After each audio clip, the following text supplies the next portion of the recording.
Hey guys, I hope you're all doing super well. So clearly there's something different going on here. It's my hair. I actually dyed it yesterday.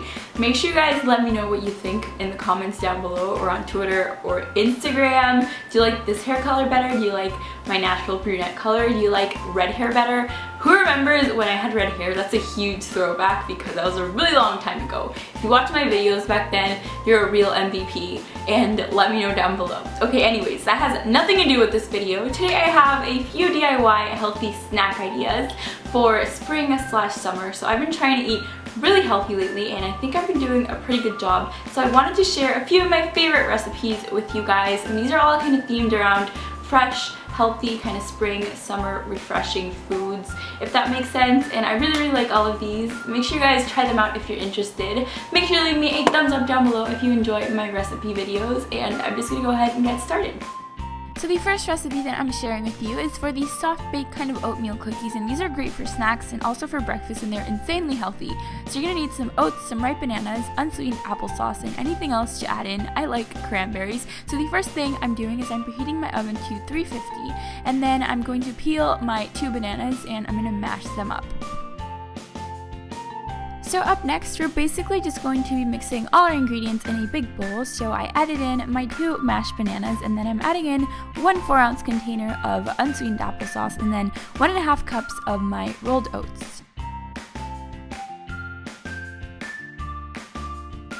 So those 3 ingredients are kind of the basic recipe for this cookie. At this point, you can add anything else that you like. I added a few cranberries, but you could also add chocolate chips, maybe cinnamon or vanilla extract, anything to your liking, and they'd probably be super good. So after I was done mixing, all you're gonna do is you're gonna drop it kind of by tablespoonfuls. You know, you can really kind of make them whatever size you want, and you're just going to put those on a lined baking sheet, because since there is no oil in these, they may stick, so you might want to add a little bit of coconut oil or cooking oil before you place them on your sheet, but I just use aluminum foil, and then that's going in the oven, and I just placed it in my preheated oven, and you're going to leave those in there for 25 minutes.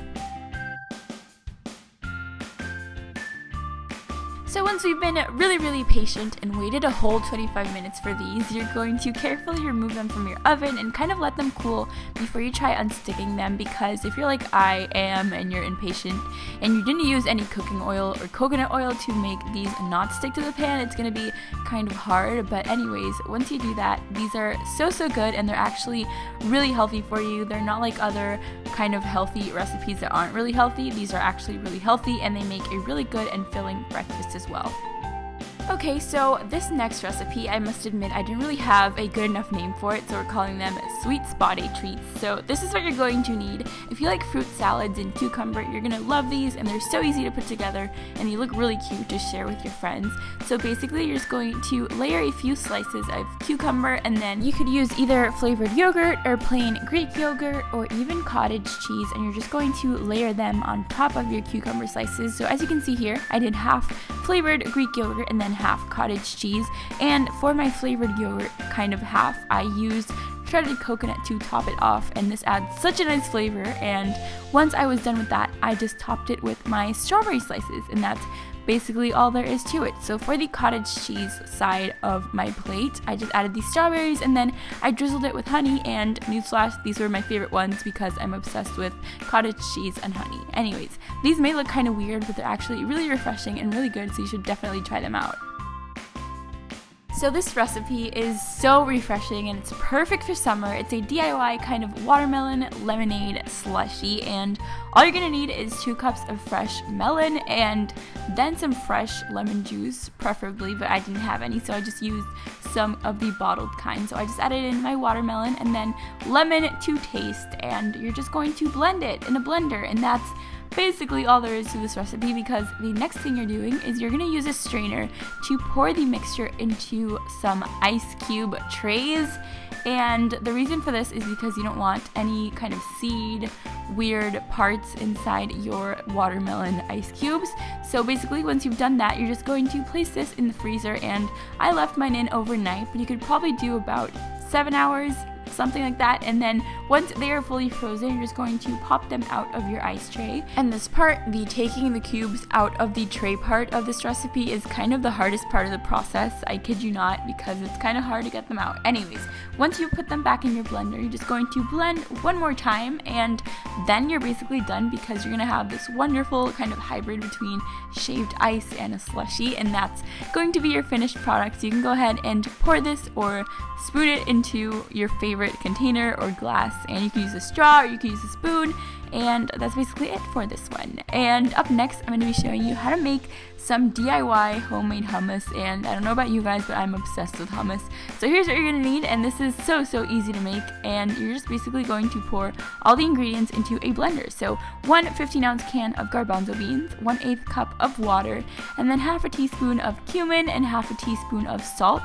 Also 2 whole garlic cloves. You could also do 1 garlic clove if you're not a big fan of it. And 1 tablespoon of lemon juice. And to top it all off, you're going to need 3 teaspoons of olive oil. And then basically you're just going to blend away. The mixture gets kind of thick, so you may have to kind of spoon it back into the center of your blender, but just blend until it's a smooth consistency. And that's basically it for the hummus. This is so much better than store-bought kind. If you're a hummus fan, I ask you, please try this recipe, because it's seriously so much better than store-bought kind. So then I decided to chop up some veggies. I did some cucumbers and some organic carrots, and that's basically how I like to eat my hummus, with fresh cut veggies. So you can either serve it on the side, or you can go ahead and get fancy and kind of put your hummus in a cute little container and then make some fancy veggie art. I seriously have no idea what I'm doing here. Basically, just have fun with it. And this is so delicious, so if you like hummus, make sure you try this one out. Okay, so that's it for this video. Make sure in the comments down below you let me know which recipe is your favorite, and if you try any of them out, as always, send them to me on Twitter or Instagram with the @uwodoo sign. That's my username on both of those. And yeah, just let me know in the comments down below which one is your favorite and which one you plan on trying out. If you enjoyed this and if you like my recipe videos, make sure you leave me a big thumbs up down below. As always, thank you guys so much for watching. I love you bunches. I send a million kisses your way. And I'll talk to you guys soon. Bye!